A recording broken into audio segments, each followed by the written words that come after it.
friggin' do it. Hey everyone, welcome to Rallycast, a podcast for the creative entrepreneur building a business for the long haul. Today, we're joined by the one and only Danny Gevirtz, a native of the suburbs of Philadelphia and a collegiate football superstar. Danny has carved a name for himself in the commercial and music video space along with his filmmaking career.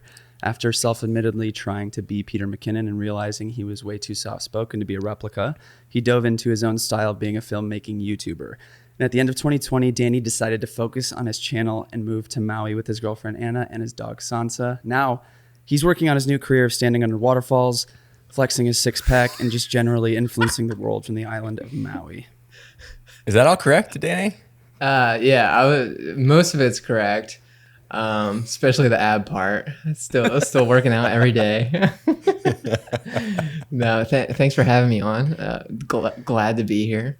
Love chatting with two similar-minded folk from across the Pacific Ocean now. It is. What's the mainland like? I hear there's a lot going on with weather. It's very cold. Yeah, it's very not the same as what you're experiencing. Yeah. Before we started recording, we were just talking about how there's no air conditioning in my office, and I put ice packs on my body underneath my shirt, unbeknownst to the viewers, just to keep my temperature down when I'm recording. Just living the island life. Yeah, no, it's great. But did install an AC unit. It's not on right now just because it's super loud. Yeah. And I want you to be able to hear me over my very, very not loud voice. Sacrificing for us.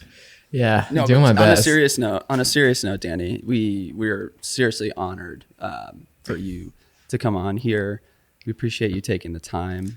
We know that you're packing your schedule with making videos and doing your thing, and we just feel honored that you want to come on and chat with us. I know we haven't chatted in real life until this point. I feel like we have though. No, we have. Have we? We haven't, but we have. Yeah. It's one of those. Yeah, I mean, I've seen all your YouTube videos. You see 3 videos of someone, you know them your whole life. You know, it's totally. That's how that works. Yeah. No, it's like this weird experience where you're able to watch someone and get to know someone without like having this like other sense of feeling judged, where you're just staring at them and analyzing them and like seeing their every move and focusing on everything they do. And I feel you learn so much more about that person in that sense, because you're not constantly in your head thinking about like, am I like speaking correctly? It's like, does he like me? So when you're watching someone on YouTube, I feel like you just like get to know them so quickly. Oh, for sure. Man. Well, since everybody knows that, you know, from the intro that you're a filmmaker, YouTuber, and collegiate superstar, how would you, this is kind of a total curveball, but how would you describe your business as it stands today? Like, what do you do to function as a creative entrepreneur? What does that look like for you?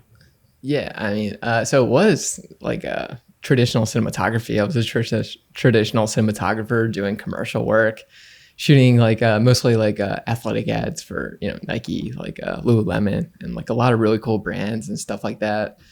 I also had the YouTube channel on the side where it was just like more of a relaxed creative outlet for myself, because I never, you know, as a cinematographer, all you're doing is you're shooting other people's stuff for the most part. You know, there's the agency, there's the client, the production company, the director, and they all have their vision that they come to you, the cinematographer, and are like, hey, can you help us shoot this and put it into video form? And it's not really like your ideas, your like, your creative input to a certain extent. So my YouTube channel was always that for me. I could make whatever I wanted to make. I could, be the director, the editor, tell the stories that I want to tell. So, I was having more fun doing that. And as I saw the money side of things, gratefully so, rising on the YouTube channel with more subscribers coming in and, you know, brands paying more attention to what I was doing, it started to outgrow my income from the traditional cinematography, and was almost less work, less anxiety. And I was having way more fun doing it. So it made like so much sense to, you know, give it a shot, give it a true shot. And I say this all the time. It's like the YouTube channel. It feels like it's like right here, right now. And like something that like you almost need a little bit of luck like to make happen. Like the cinematography, like you work hard, be kind, like you will get better, you will get business, and you will be that thing. If YouTube, it feels like, it's like a shot in the dark sometimes. Like you don't know if something's going to land. You're kind of trusting the algorithm gods at a certain extent. So just like having that opportunity and being in this position is something that there's no way I could turn down. So yeah, COVID happened, went way more into the YouTube channel. It grew and grew.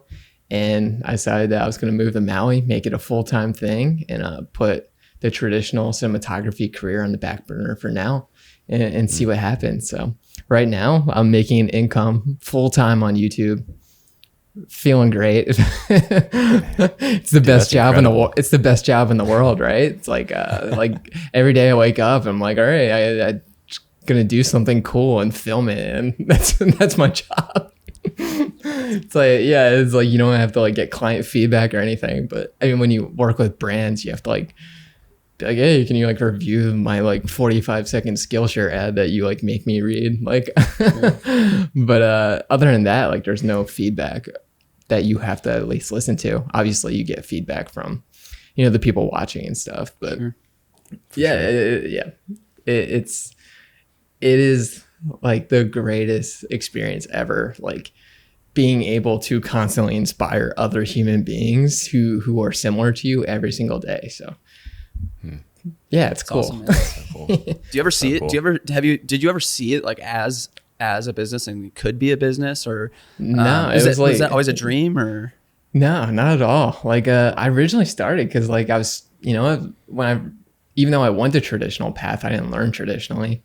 Like I started out shooting tour videos for Lil Dicky, and on the tour, I remember seeing that. Yeah. So like on the tour, like I started out with zero knowledge of video and filmmaking, and I was horrible at it. But as the tour went, I started to take an interest in it. I started to like it a lot more, and I was just like researching on YouTube and like finding out all these like techniques about filming and like how to play with cameras. And I was finding guys like Peter McKinnon. I was finding guys like Maddie Hapoya. And like I was learning their styles and stuff, and that's how I learned filmmaking. And I felt like I was taking so much from this community. I just needed to give back and put myself on YouTube just to help one other person. Like if I helped one other person, that was the goal. So yeah, that's how I got onto YouTube. It never was like, oh, this is going to be my job one day. But I think that's also like why it grew, like why it worked out so much, because I didn't put so much pressure on myself from the start to make it something that I needed to heavily rely on to live and survive. And I think a lot of people, when you go that route, you try to make money right away. You come off a lot less authentic to the viewer. And also you end up doing things that you wouldn't usually do that's within your personality. So I'm really grateful it worked out that way. And I had like another job that was able to support me while I also did YouTube. Well, hey, you mentioned that you recently moved from Philly to Hawaii. Yeah. It's only been like 6 weeks or so, but how has that transition been so far for you? It's funny because you knew the number like exactly, and I didn't even know the number. You said that. I was like trying to think. I was like, how long has it been? And you said 6 weeks. I was like, yeah, it's been 6 weeks. So thank you for that. Thank you. Hey, boys. What was the question? I didn't even hear it. Yeah. I'm choking on my spit right now. Dude, I choke on my spit way more than the average human being should ever like do so. Like, I'm gonna get pneumonia from just like liquid constantly going into my lungs. It's just half of your editing is just cutting out you choking on your spit when you're talking. Dude, I thought about making a montage edit of just like all the sounds that I make, like after like in between like I'll deliver a line and be like like clearing my throat or Or like I I'll finish never saying would have guessed that out of you. or like He's so soft spoken. He's like, and like every time I finish a line, even if it's not funny, I laugh. I just do it every single time. I'll be like, yeah, like this is how you color grade. And just like do this like long drawn out laugh. And dude, I like always have to cut it out. And I thought about just like making a huge montage video of just all those sounds. Not even releasing it. Maybe make a second channel for my sounds. But little. You should Danny sample Gevirtz all of those and make a ASMR. song out of it. Yeah, you know, everyone's like talking about starting second channels and like that whole train. So maybe just like a second channel where I could really just be myself and put my grunting sounds that I make. Danny Gevirtz sound design. Sound pack in the You can buy my sound pack in the links in the description. just indigestion. This video is sponsored by Pepto-Bismol. Oh man, I might have to turn the volume down on my recording. I feel like I'm like laughing too much. Yeah, so what was your question about moving to Maui? Was that a thing? Dude, how's the transition been so far, going from Philly to Maui? Yeah, it's a big move. It's like very different. You go from like really cold, like so I was in the suburbs of Philadelphia. I'm not much of a city guy. Just never really been my jive. I like pretty introverted, fold with a ton of people around me. But yeah, it's a lot warmer here. Still getting used to that. My dog's still getting used to it. She's a lab, so she sheds a lot. Dude, my whole floor is just like carpeted with her hair. But no, dude, it's crazy. Like I literally live in a place like everyone dreams they would live in.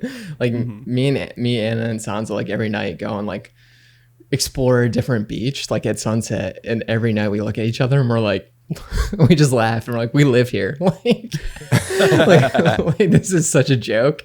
Like, yeah, like this like you know, Jewish kid from the suburbs of Philadelphia was never supposed to like live on a tropical island in the middle of the Pacific Ocean. Like I don't even know if my skin is like meant for the sun here. But no, dude, it's so awesome. Like I don't know. I like it. Definitely feels more relaxed being here. Like, you know, there's not like a ton of traffic that you're just like killing yourself over every single day. Like, it's a lot more laid back vibe where not everyone's just like trying to get ahead. Like everyone's just like kind of chilling. And For sure. yeah, it's a good experience. Especially like I was like towards like the middle to end of 2020. I was like overworking myself. I was doing YouTube full time, getting a video out every single week, and my cinematography career, like both things were like going straight up, which is something that I'm like super grateful for. Like I'm not complaining about it, but like I was really running myself into the ground. Like I didn't know how to say like no to certain jobs because I was afraid like if I say no, like maybe they'll hire someone else, and if they hire someone else, they'll just like keep consecutively working with that person and won't want to come back to me. So I kept taking these gigs, and there was like there was times where it'd be like shoots where it was like all day. Like I get home at like midnight and then I have a sunrise shoot the next day. So I like sleep for an hour. Like maybe sometimes I'm just like repacking the car or like getting my stuff together and then right back out the door. And I was like starting to have like physical issues, like my head. I was having like these like weird like neuron misfires in my head that were like caused by stress, and I would just like pass out like from these like extreme headaches, and it was all due to stress. So like that definitely like played a huge decision in like deciding to make that move and just like step away from like that world that I was in, just like take a step back. Like even though I'm posting more videos on YouTube, I went from like 1 weekly video to 2 now. It's more work, but it's not as stressful, and it's not like I'm like out killing myself every day. So, and like I look outside, take a deep breath, and see the ocean, and feel the breeze coming off the palm trees, and it's all gravy, you know. So yeah, the move was definitely like more than just like, oh man, I'm an influencer, just like looking to escape some like paradise and like just like flex on everyone else. It was definitely like more so like just like taking a step back, relaxing, and just like enjoying life a little bit. For sure. Yeah. I feel like it. Yeah, that seems to be lost on a lot of people, myself included. And I definitely feel like I'm in kind of that season now of just like everything elevating and all the things colliding and starting all these new projects. But really, at the end of the day, my effort in these things is it can't happen without the people that are around me, like Steven and Mike in my life, who are helping like make all of it happen.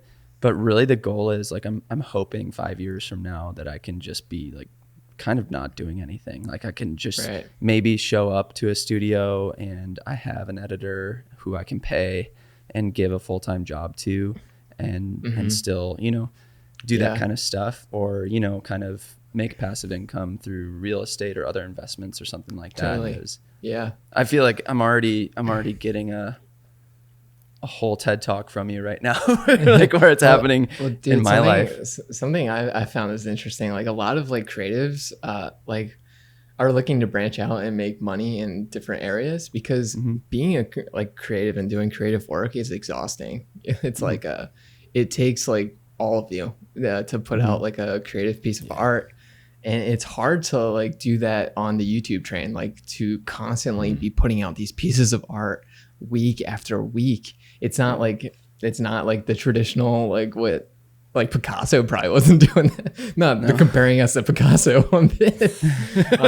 For one, because Picasso was like super mean to women and disrespectful, and that's not us. Nope. Obviously not. But like go back to what you're saying, like like investing in those other places like real estate and like different areas that aren't focused on creative is probably like the best thing you could do for like your creative, you know, bandwidth.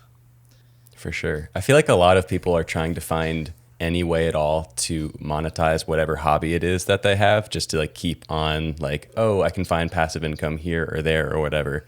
Do you have any like just hobbies that you do just because you enjoy it and like kind of help you stay like sane and just like still like creatively invigorated, but just like you just do it for you? Dude, 100%. I even thought about doing a video about like all like the weird things that I do just for me. Like like I play the guitar, I play the ukulele constantly.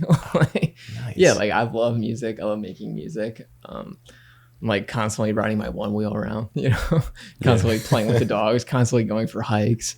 Like doing all these like things that just like take you out of like the creative sphere, because it's exhausting. Like I'm definitely like one of those people that's at the point where I'd rather like sometimes rather die than like bring my camera like with me. It's like I like it's the last thing I want to do. It just stresses me out way too much. But I used to play video games, but I kind of stepped out of it. You ever play Kingdom Hearts? I do not do back in the day, not anymore. Back in the day, yeah. Kingdom Hearts was like my thing. It's a jam. Like obsessive thing like that. Like I'm still not over. Like I constantly think about like Sora and Kyrie's relationship and like how they shared a Paopu fruit. And I know all of the words you're saying right now. Dude, I almost named my dog after something from Kingdom Hearts.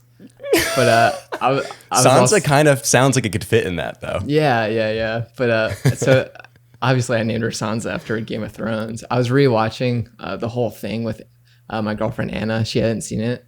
So I was like in the midst of like rewatching it. We got her in like the middle of season 5, which is obviously the best season. So, and like she has red hair. Like Sansa's become like the queen of the north here. So I mean, it only made sense to name my dog after her. Makes sense. It was like a respect Danny, it thing. feels like it feels like we're becoming best friends, so I can trust you with this. I haven't seen Game of Thrones. Yeah, dude. Oh man, dude. Like you said, You haven't? Yeah, of course okay. I did. Yeah. And I was like, I was like, oh no. I was like, I don't know the reference. You didn't even know what my dog's name was from. Dude, I was like, Kingdom Hearts. Yeah, it sounds like it could be there. You're like, yeah, but Game of Thrones. I'm like, yeah, of course. Yep. Yeah, of course. Dude, no. I actually envy you guys for not have seen it yet, because like you have the greatest cinematic experience of all time to look forward to. Whoa. Well, that's pretty high praise. Dude, it is. That's a hot take. Dude, it is so good. Granted, the last season fell apart, but like, Okay. it's like everything leading up to that is so good. I've Oh my heard all God. of the references and everything. I feel like half of it is already spoiled for me, but Nah, you'll see. You'll watch it.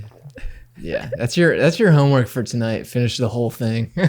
okay, all of it, just binge. We need to stop recording right now. Then I gotta 4 get days to, straight. to watching. I think they did something on James Corden. It was like a skit where they like put one of their producers in a room and made him watch the entire thing straight. Oh no, my I totally gosh. saw that YouTube thumbnail. dude. And they had like a like What? 24-hour surveillance, and the guy was like just going crazy. Oh my gosh. Yeah, no thanks. Yeah.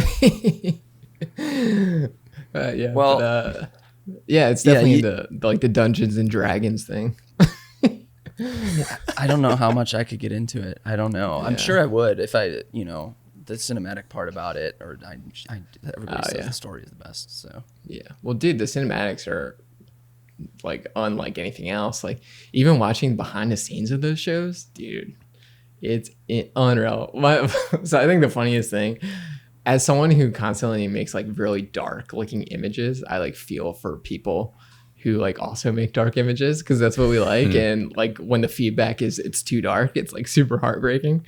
But there was this episode in Game of Thrones where they spent 55 nights in a row shooting it. Only nights. Oh, I heard about this one. And Yes. dude, so much went into this episode, and then when it aired, everyone was like, They I couldn't couldn't see see anything. It was too dark.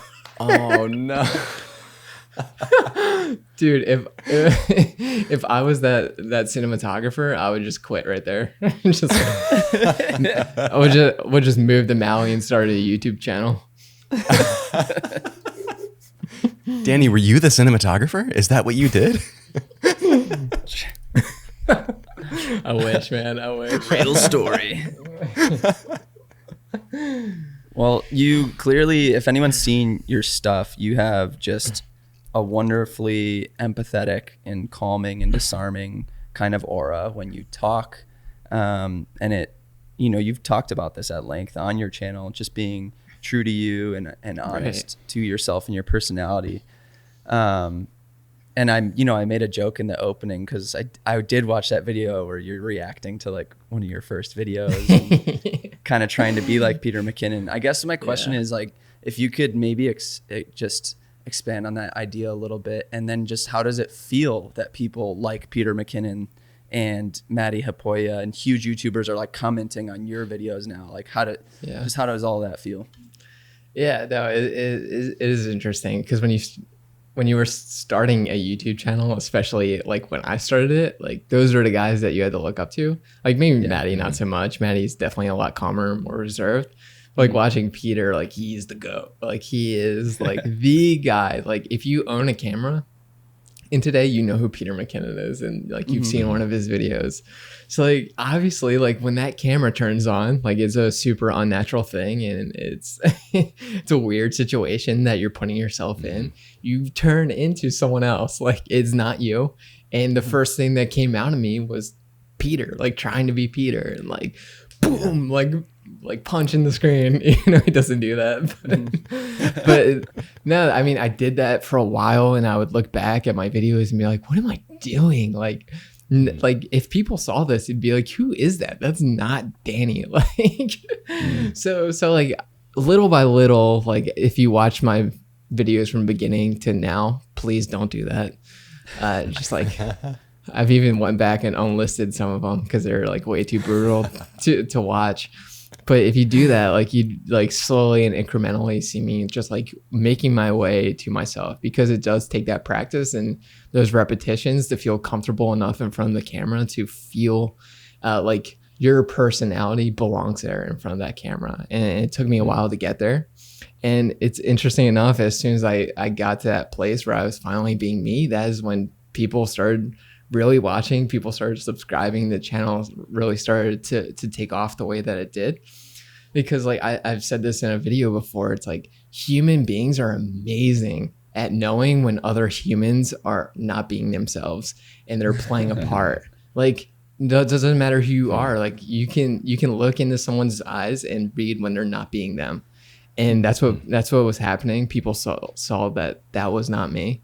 And, you know, eventually I got to a point where it was me, and that's when it started to grow. And then, you know, yeah, like seeing Peter like reach out.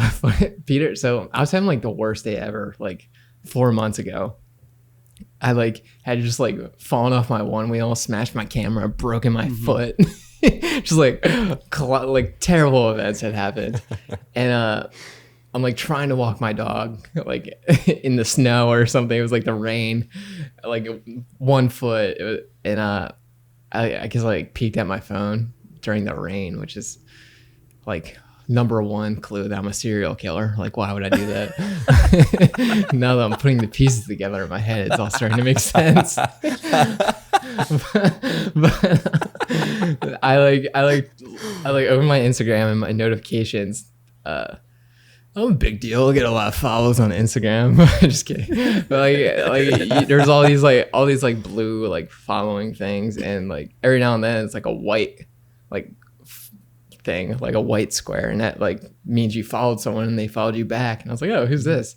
I went from right to left on my screen. It was Peter McKinnon. I was like, okay. Started sweating a bit. Started to feel some serotonin rush through my body, and I was like, no way. Like, I'm gonna check my DMs. No way he's in there. Peter McKinnon is in my DMs. four messages from Peter McKinnon.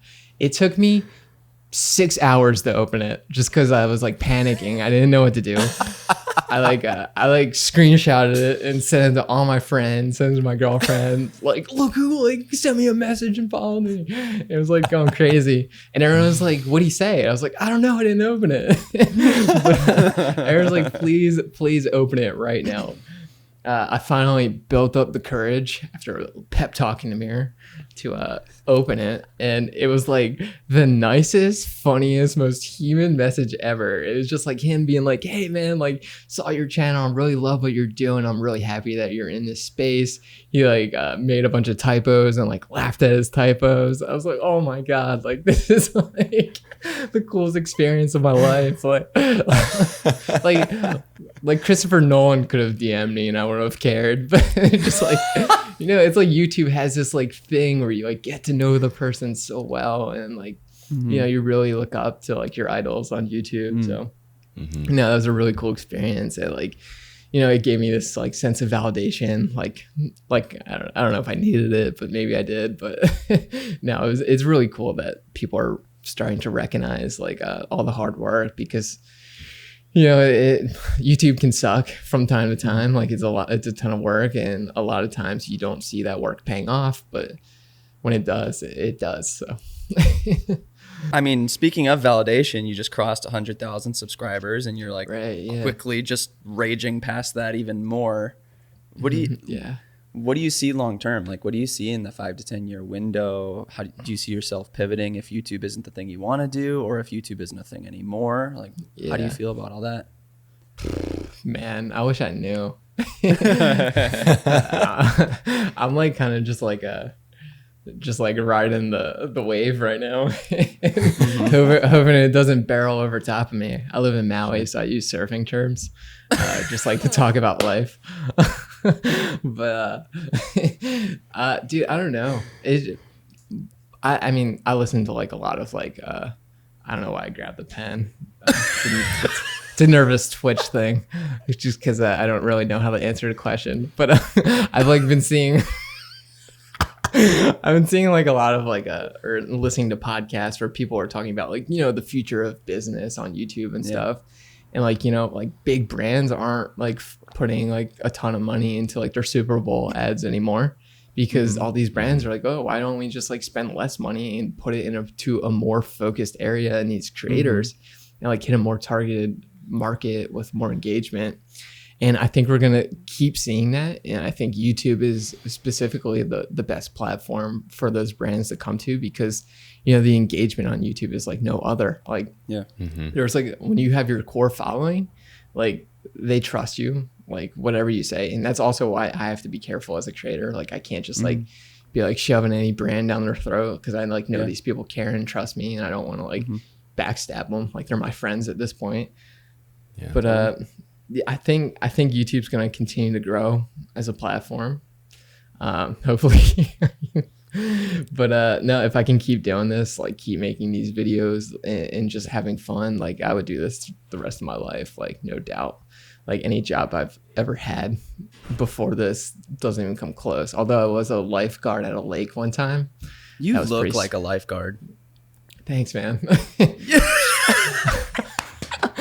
Love it. You just said thanks, man. Dude, nah, yeah. So I specifically cut this shirt just like the perfect amount. You're looking like very lifeguard right now. Yeah. It's the tan. It's the tan from the Maui sun. But funny story, this family like flipped her canoe and like was drowning, didn't know how to swim. And like we had like a motor rescue boat, just like me and the goons that worked at the lifeguard spot, the lake. I'm like cruising on the front of the boat, and as soon as we got close, I dove in, dude. It was like straight out of a movie. Saved the family's life from drowning, and that was the greatest thing I'll ever do in my life. You started that off with, I have a funny story, and it was like, family was drowning. I was like, yeah, dude. So this family's drowning, right? Dude, hilarious. Stick with me. No, but that was a really cool job. I was just like a 19-year-old kid, just like having fun on the lake. Like, no, like real, like responsibilities in life. But so YouTuber or lifeguard, either one is gonna. Yeah. If I could, if I could sing, it would definitely be singing number one. But I've proved multiple times on my channel I can't sing. Wait, you did covers? No, I would like in a couple of vlogs, I'm like just like singing the song that's on the radio, and it's like, dude, I get comments and it's like, oh man, like that's singing though, and then just like, oh my gosh, it's like, oh man, thanks for like really killing my ego.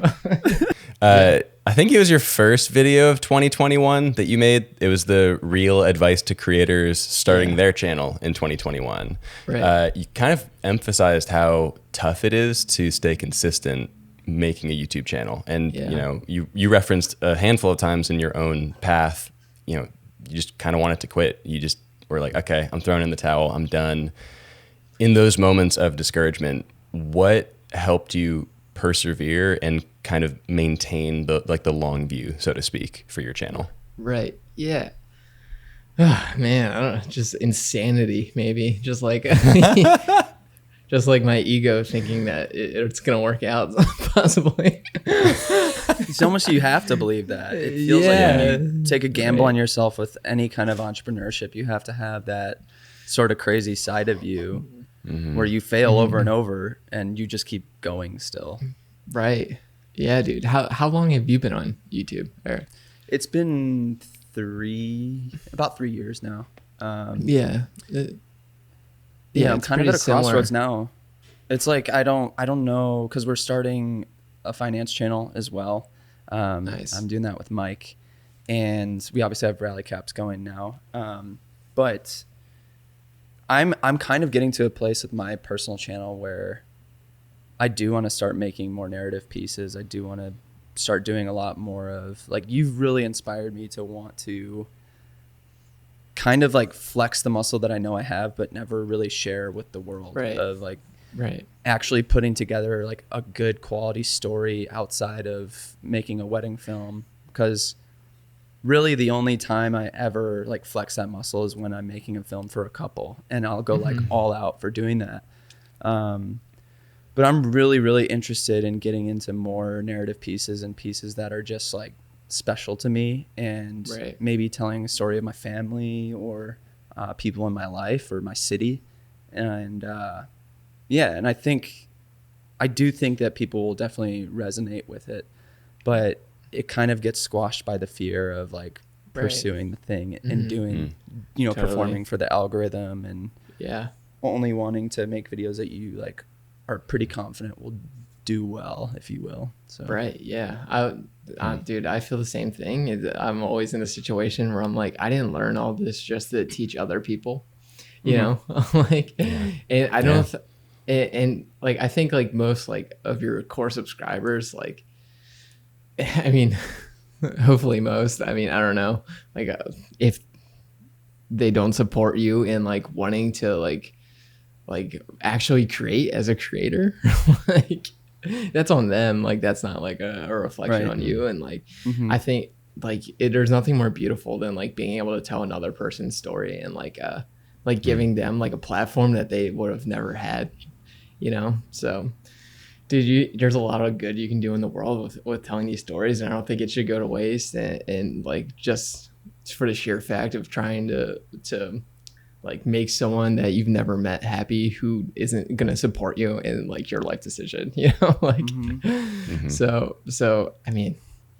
some of the greatest projects I've even done on YouTube, like have been like telling someone else's story and helping support another person. And like a lot of times, like people will come together and support that. Like my subscribers, like with that fear of me thinking that they're not going to support it, like it's there. And like, sometimes they come through, sometimes they don't.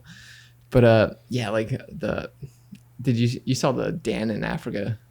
It's our next video, question. right? So yeah, it's a good segue. I watch it before I go to bed every night, and I just cry a little bit, and my faith in humanity is restored, and it's great.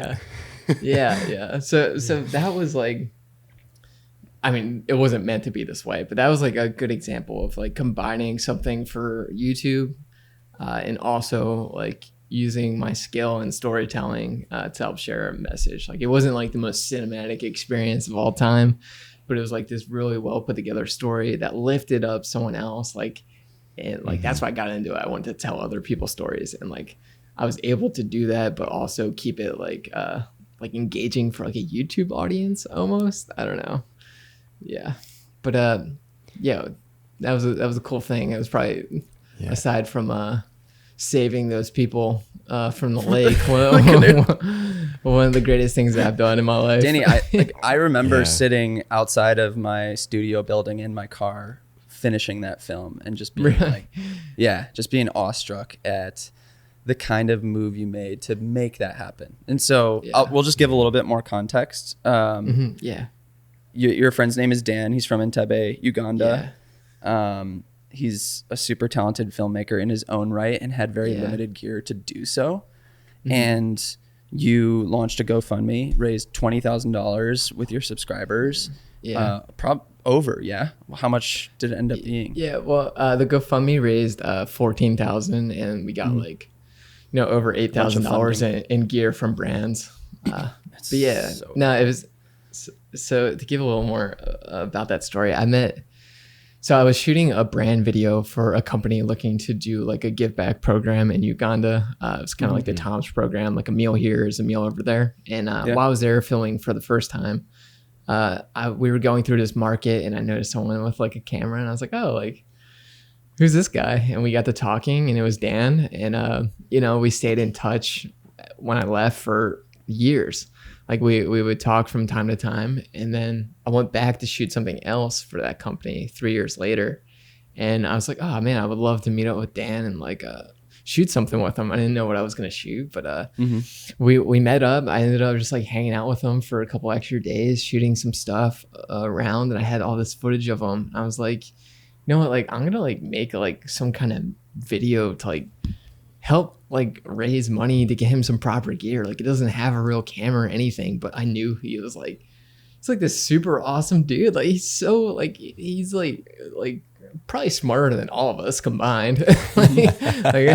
He's like so ingrained in his community. Like everyone looks up to him in his community. Like he has so much influence, and like we had to get a proper camera in this guy's hands and like help uplift his community that was struggling.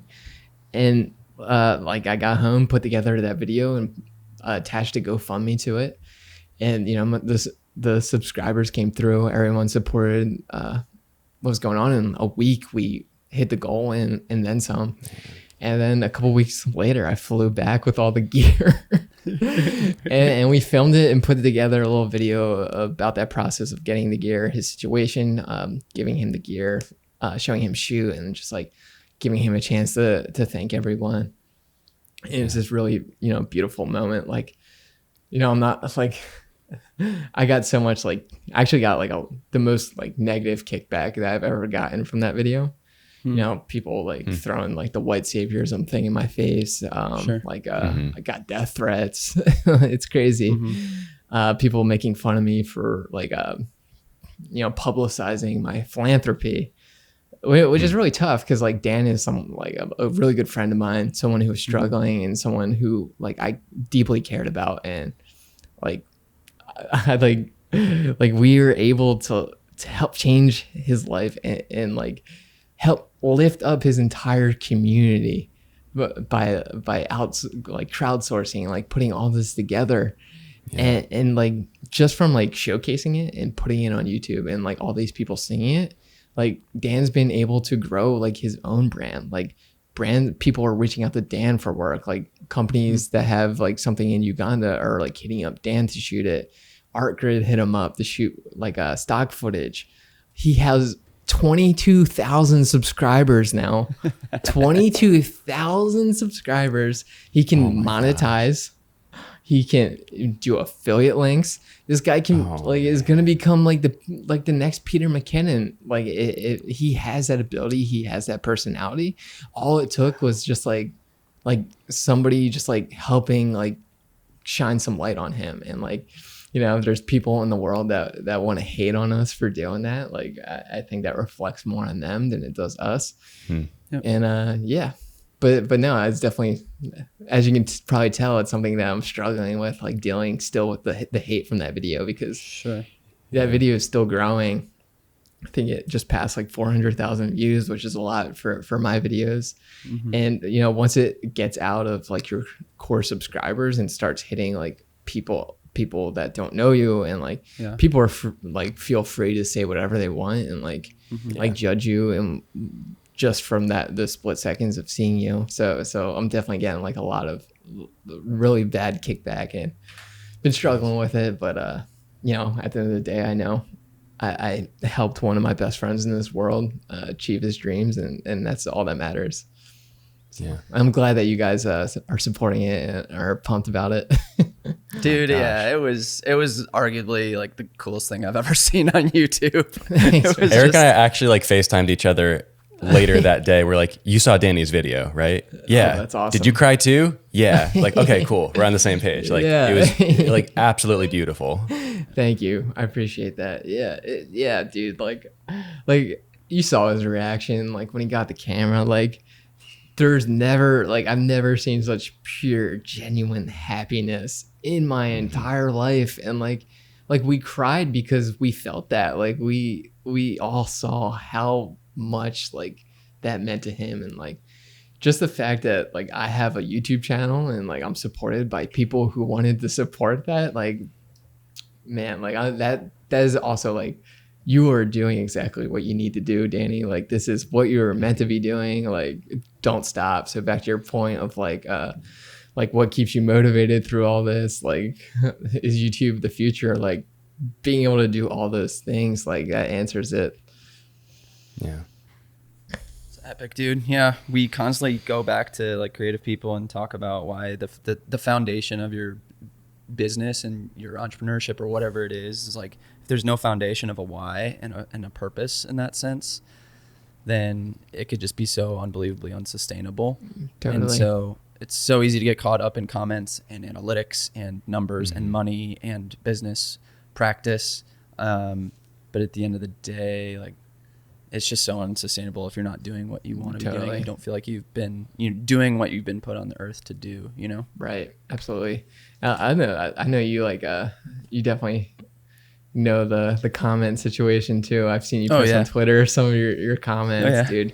It's crazy because we definitely joke about it, but it sucks that it hurts. It gets to us. It hurts. You get real defensive. Yeah, just on this I don't know what the cursing limit is. The a-holes of the world just like sitting behind a screen doing nothing with their life, like just like hating on people and like, why should we care? But it still gets to us. It'll ruin my day. Like I try to answer like every single comment on my videos because it means a lot to me when people watch and take the extra step to comment and help support me. So it also like, have you ever like, I'm a fanboy like myself. So when like my favorite creators like respond to me, I'm like super pumped. So like, I mean, like, I think it like makes people's like afternoon if I like comment back. So I definitely try to do that, but it's getting harder and harder for me to do that because that requires me to read every comment, and you don't always read the best comments about yourself, and it's tough to swallow. And I don't know what to do to not let it like affect me, even though I tell myself it's not. It actually is. But I don't. What have you done, Eric, in the past to like kind of combat that? Yeah, like I've noticed that every time I clap back on a comment like that, and like every time I feel the need to react and defend myself, I never feel good about it afterwards ever. Right. It always ends with them coming back with something maybe even nastier, and so it's never productive. Totally. And so even if it was well worded, even if you were like justified in saying what you said, I think the best thing, two things that I've noticed is just one, ignore and walk away, which is just classic what our parents told us growing up. Yeah, and that's what I do. Yeah, or the second is just to like maybe even take a little bit of constructive criticism and respond with just insane kindness, so that like there's absolutely no chance they could clap back. And even if you do, then if they do, you walk away from that. And so, even just like saying something like, "Hey, I wish you all the best," or something like that, and not in a cheeky or condescending way, but rather just being like, kind of that whole mentality of, hurt people, and recognizing that they're probably coming from a place of pain. And so empathizing with them in that sense, like, I think I always have to remind myself how lucky and fortunate I am to have the business and skill set and channel that I do and all that. So kind of just bringing it back and going, I love what I do and I'm so fortunate, and I'm just going to try to like show you kindness, even if you're like hurting and want to say something mean as a response, Yeah. So empathy. Yep. How old are you? I'm 29. I always have to think about it. Nice. Almost 30. Yeah. Yeah. Nice. How old are you, Steven? 25. Ooh, I'm older than you. 27. What are you? 27. Oh, nice. 2-2. A little even gap across the three of us. Yeah, well, dude, a lot of life experience happening in this amongst the three of us, man. You put us together almost a century. Yeah, you put us all together. What are we, like 80 something? Yeah, basically the wisest person you'd need to talk to about anything. Yeah. So we've experienced it all. This is super unnecessary, but I'm gonna 25 plus 27 plus 29. Dude, 81. 81. Yeah, World War II was crazy, right, fellas?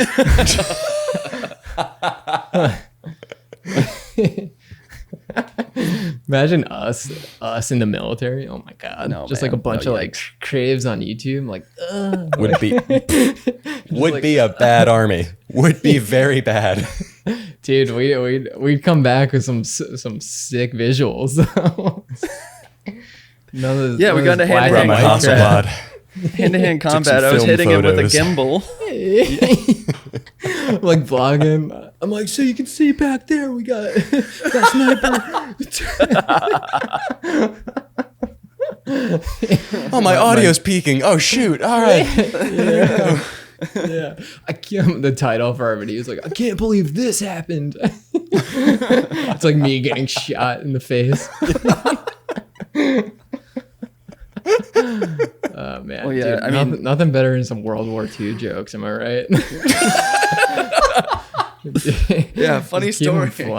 Keep them flowing. Dude, I think we could safely say that you have been the funniest guest so far, and the most laid back, and I think everyone's really gonna appreciate kind of seeing the side of you. And dude, you get 3 chill dudes in the same Zoom meeting. Break down the walls, man. There's no containing this. You know, it's like no point in constraining what's possible with us 3. Just all in black too. Dude, just a chill 81-year-old island vibes. Dude. We're having a good time. The chillest 81-year-old. Oh my god. You don't have kids, right, Steven? I do not. No. Do you have a girlfriend? No, I am married and I've got 2 cats. Oh, nice. Yeah. When did you get married? One of them just started pawing at the door a year and a half ago. Oh, congratulations. Very fresh. Thank you very much. Yeah. It was I'm happy that we came in right before COVID, or like, right. 5 or 6 months before. So totally. Yeah. Totally. I'm actually, I was like thinking like maybe I should do it during COVID so I don't have to spend any money on anything big. How long were you guys with your partners before you got married? We were 4 years. We were shorter than that. We were like 2, nice. 2.5. Yeah, I'm at 5.5 right now with Anna.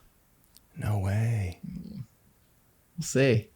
Well, okay. we'll see. No, just kidding. No, dude, I love Anna. Anna is literally the best human being I've ever met in my life. Dude. But she's like crushing marathons and everything. Dude, she's insane. Yeah. Well, you're an avid runner, right? Yeah. Mm-hmm. Yeah. She started a YouTube channel about running. Yeah. Oh, sweet. Yeah, she's doing great, dude. She's so much more natural on camera than I ever was. Like, all of a sudden we're walking, she just like starts vlogging, talking, and I'm just like mumbling my words, like trying to be funny in her vlogs and just like coming up short.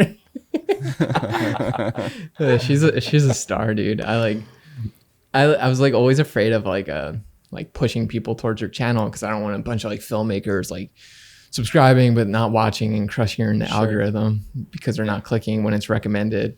But I was just like, hey, if any like only runners like want to learn more about running, like go check it out. And like all these like filmmaking dudes are like commenting on her videos now.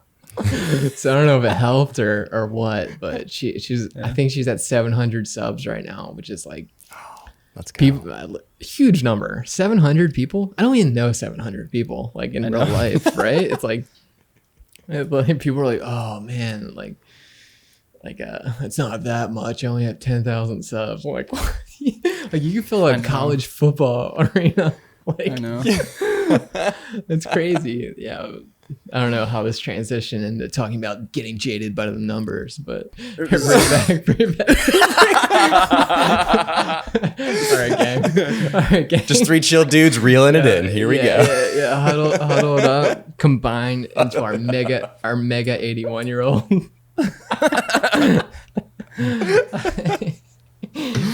The whole episode is just gonna be like just ambient laughter. Yep. Just nonstop. But I feel so I always try to like keep a little bit of like my awkward laughing into my YouTube videos, which is like, cause like when you hear someone laugh, it just like kind of like makes you like giggle a little bit, right? It's like you empathize with people through laughter like so much.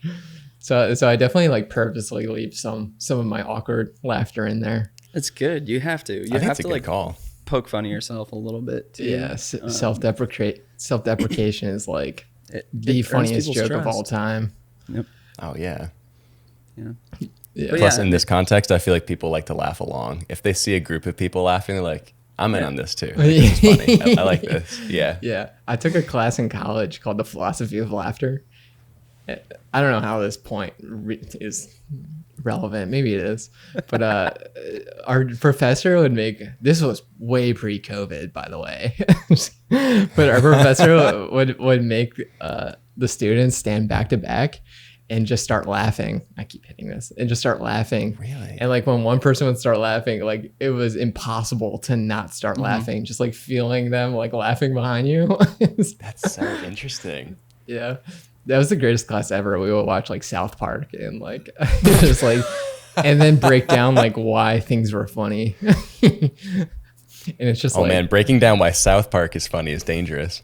yeah. Oh yeah, definitely some like some racy episodes in there, which are like a little much. But what was it like? Carmen always making like jokes about Kyle being Jewish. I'm Jewish, so I'm like, I can say this.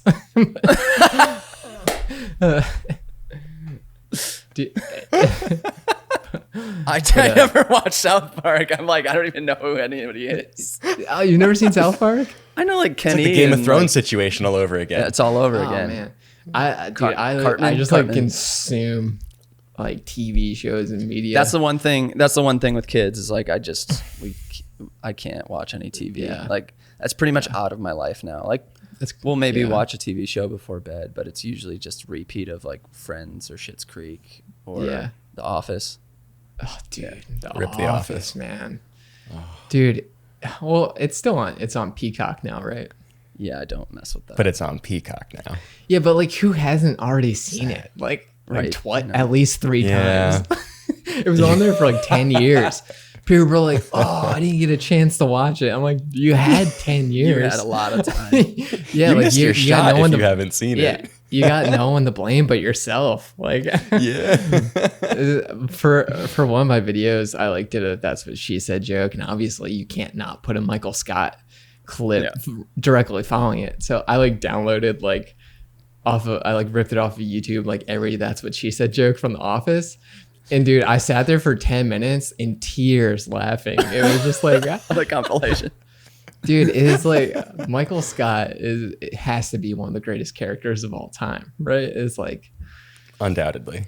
the writing in that show is just unmatched. Like the timing, delivery, and the unexpectedness. They just like this is turning into like a comedy breakdown show.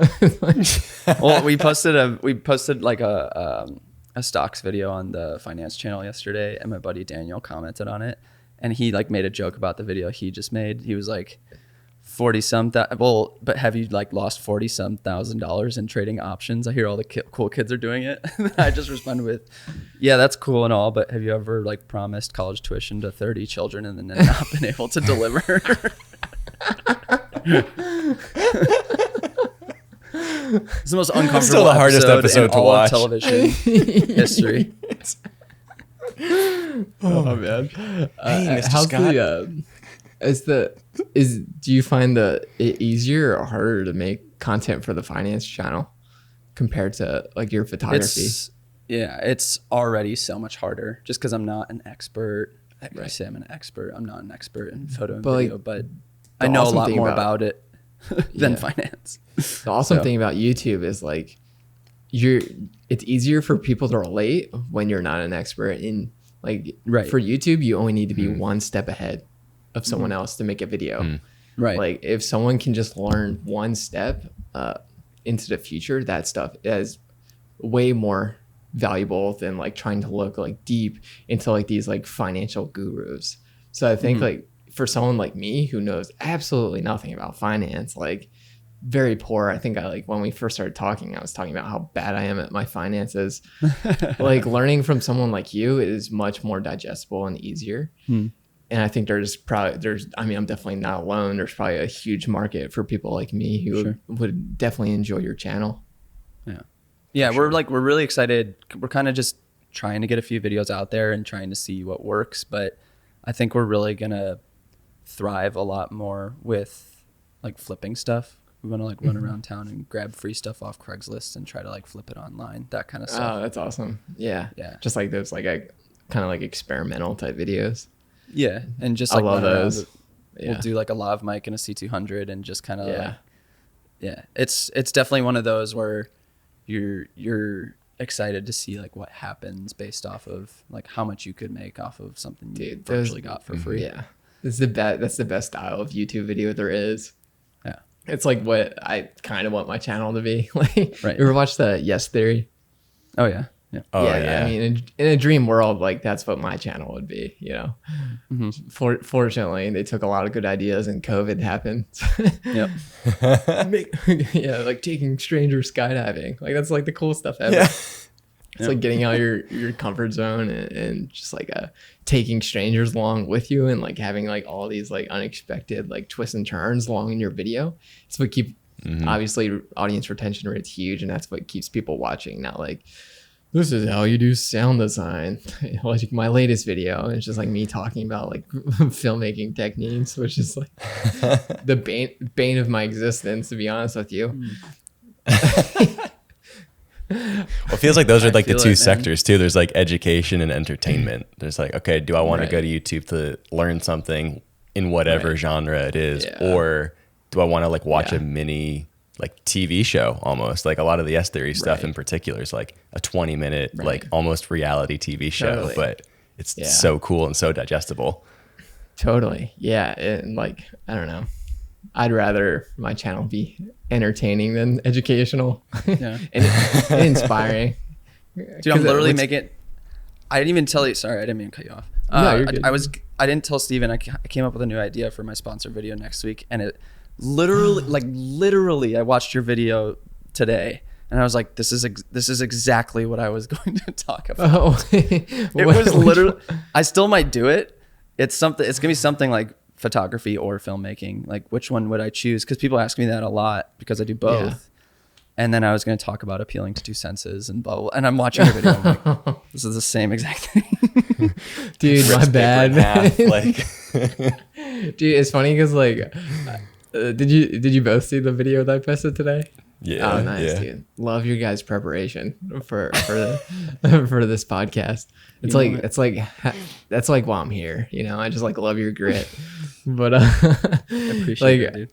Yeah, like like you could literally pick anything to compare in that example. Like I compared like dogs in videos just because like they're something that you like react to with your senses.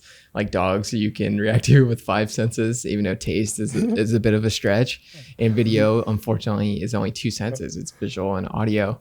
And you literally like, I picked a dog because my dog's like a little biased, but my dog is the cutest dog of all time. And like anytime you get her in a video is an absolute treat. So, oh yeah. The tiniest little lick that you did on Sansa was, I mean, hysterical. I was just like, oh, he's going for taste. Okay, yep, he's doing it. Yep. All right, there we go. Dude, did it. Yeah. For the video, I actually had to tone it down. I usually like lick way harder. Yeah, I usually come out with fur balls. Me and my dog are like, dude, she is a piece of me. It is like unreal. It's like, she's always with me. I mean, she feels like a character in your videos. Yeah, that's what I want. Like, it's like obviously like a technique. It sucks that like everything comes back to psychology of making videos and like keeping people engaged. So like if you're a viewer, just know that everything I do has a purpose. And like, so like Anna and Sans are like obviously characters. Like you watch any of the best Casey Neistat videos, like his UPS person is a character. Like Jack Coyne's a character who was on your podcast. Like all these people are Francine, like what's his wife's name?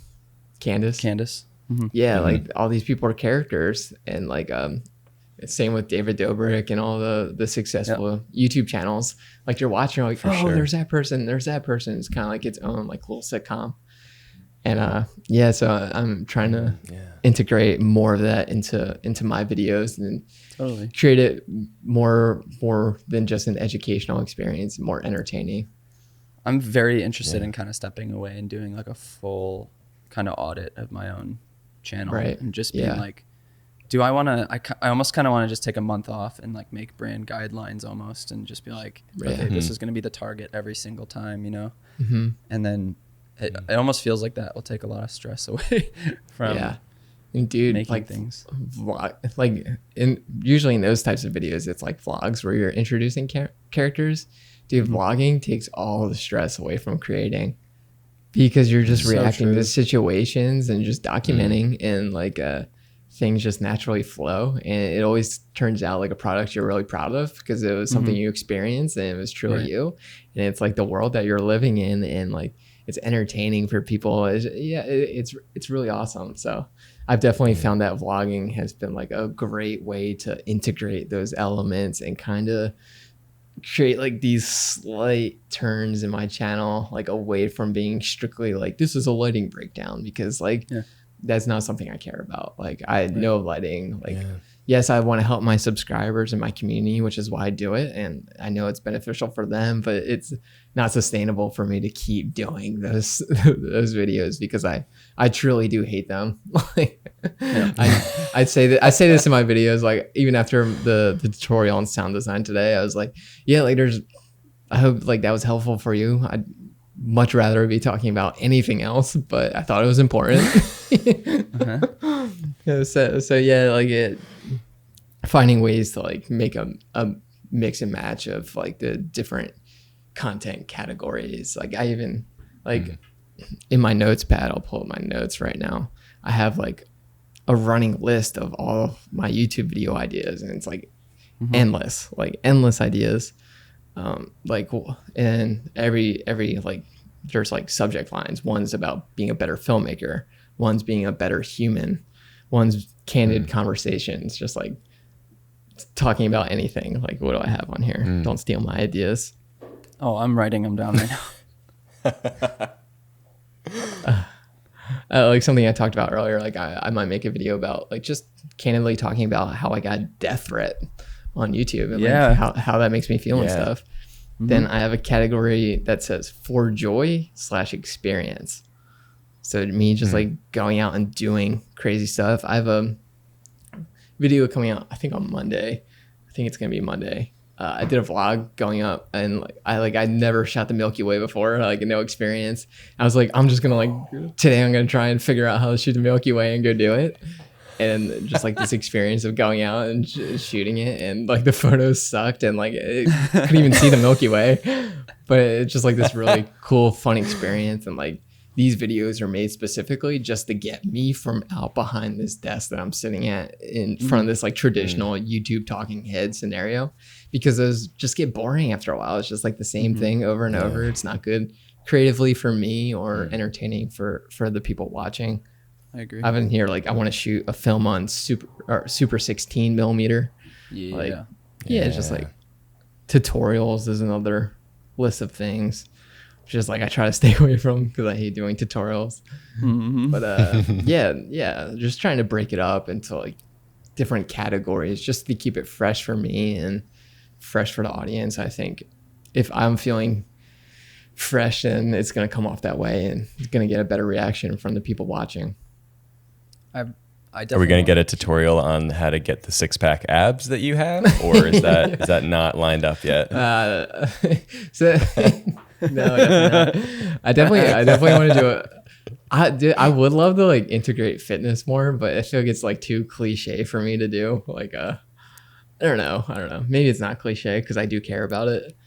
But like, dude, like people are so concerned about investing into like all this film equipment and like these computers and like this knowledge about lighting. Like you don't take care of your body, you have nothing.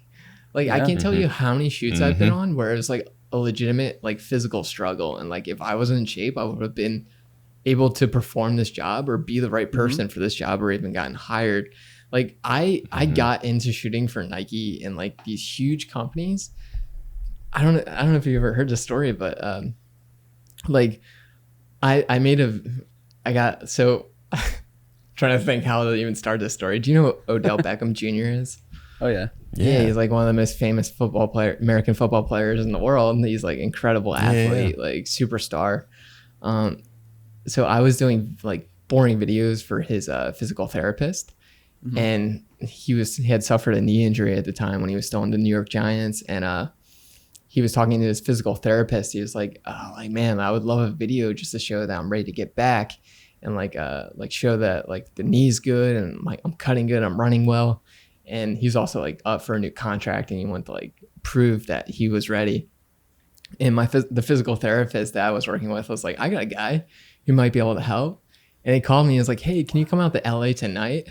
I was living in Philly, and to shoot something the next morning, Odell Beckham Jr. working out, and like I played football my whole life, like huge fan, like I was like had not done like too many cool things other than like the Lil Dicky experience prior to that. So I was like, what? Like Odell? Like what? So obviously I flew out with Spirit Airlines.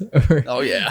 Brought my 1DX Mark II and my gimbal, and like I filmed him working out. And why that video was so good and Odell ended up loving it was because I could keep up with him, and I ran Division I track. I could run with him, like with the camera, with the gimbal. I could stick with him the entire workout because I stayed in shape. I was under the hot sun the whole time. But like if I was in shape, like I would have never like been able to perform, make a good video. And because that video was good, he ended up posting it on his Instagram where he had like 20 million followers. And he tagged me because he loved it so much. Wow. And wow. Dude, I mean, yeah, that changed my life. Like all these production companies like saw I was sprinting next to Odell Beckham with a gimbal, and they needed me for their shoots. Like a month later, this company in Portland, who I've worked with a million times after that, flew me down to Orlando to film the Pro Bowl, to film the skills challenge and run alongside the athletes for 6 hours with the gimbal, because I was like one of the few people that could do it. Like in the filmmaking community. I mean, granted, I was dying. It was a struggle, but like, it's like, yeah, you're like running alongside like Saquon. Oh my gosh. But so yeah, that's like, incredible. Dude, fitness is just as much as part of this filmmaking journey as anything else that you're going to get into. Like even like holding an interview like handheld for like 30 minutes, no joke. Yeah. It's no joke. It's like literally like a core, like leg, like arms, like and you got to do it. Like you don't want to mess anything up. Like, I think even if people aren't like totally on board with wanting to work out, they would still even see value in you making that for them. Right. Like, thinking about the things that are important to them and that fuel them otherwise. Yeah, and that could be important to their career. I don't do anything crazy. Like I'm not like doing CrossFit in like my home gym. Like I like, do like elastic bands. I run. Like I just like walk. I exercise. Like play with the dog. It's like just about staying active and like keeping your body like moving, not just like sitting behind a computer writing hateful YouTube comments. We talked about those benefits with Jack also when he was on. We talked about how like just starting the day with a run or like any kind of exercise was like a game changer, because you already feel like, okay, I've done something great. What else can I do? You don't feel like as beholden to like your schedule, and you're not like feeling like you have to get a certain thing done. You're like, I've already done a lot and I feel confident going forward. Just like whatever else is like a bonus almost. Absolutely. Yeah. I've even implemented it. So I like always have to like walk the dog in the morning and like exercise her. So I've like with my schedule, I've made it into like a halfway point in my day. It's kind of like a break to like take my mind off of things. I'm on your channel. Yeah. So I do like, 3-4 hours of super focused, concentrated work. And then once that's over and like nothing distracted me, I take a break. I like go out and exercise. And it's a great way to just like take my mind away from like any of the stresses I was having, like feel good about like accomplishing something for myself and my body. And then like feeling good to like eat dinner and then sit down for another like 3 to 4 hour period of just like super concentrated work. And like that's like the schedule I've found has worked best for me and my creativity and getting stuff done, and also being able to feel good about like exercising and stuff. So for me, it's just like a break, and like it's like my way of meditating almost, just because while I'm working out, there's nothing else you can think about. Like I'm running, it's like, okay, one foot in front of the other, like focus on your breathing and like try to make it through without like collapsing and dying. It's like a survival thing. You in those moments, like you're not thinking about like, oh man, I can't believe I started that like terrible band back in college. So like, any like anxiety doesn't start creeping into the back of your head. Well, dude, Danny, thank you so much for coming on. It was dude, of seriously course, so man. much fun. Dude, it's so great. Like This was a blast. Like meeting you guys. Yeah, I love your podcast. So glad that you started it. Love the name change. Thanks. Hopefully in ours you don't have to give the we had to change it from slow growth to talk, but I think I like the new name better. I think the new name's better for merch, and I would definitely buy it and support it. And anyone's listening, you should definitely buy and support their merch as well. And download their episodes, delete it, download it, delete it, download it, just to give them more downloads. Listen all the way through, even if you're not listening. Just continue to support these guys because they're doing an absolutely amazing job, and they deserve it. So. Whoa. Thanks for having me. Thank and you. I'll come back anytime you want me. Thanks, Danny. Dude, You're the thank goat. you. Forget Peter. You're Bye, the goat. guys. Yeah. I love you. Love you too. Yes, I love you. Do you want to end it on my little ASMR bye? Do it. All right. Do it. Do it. All right, ready? Hit him with it. Bye. We're good.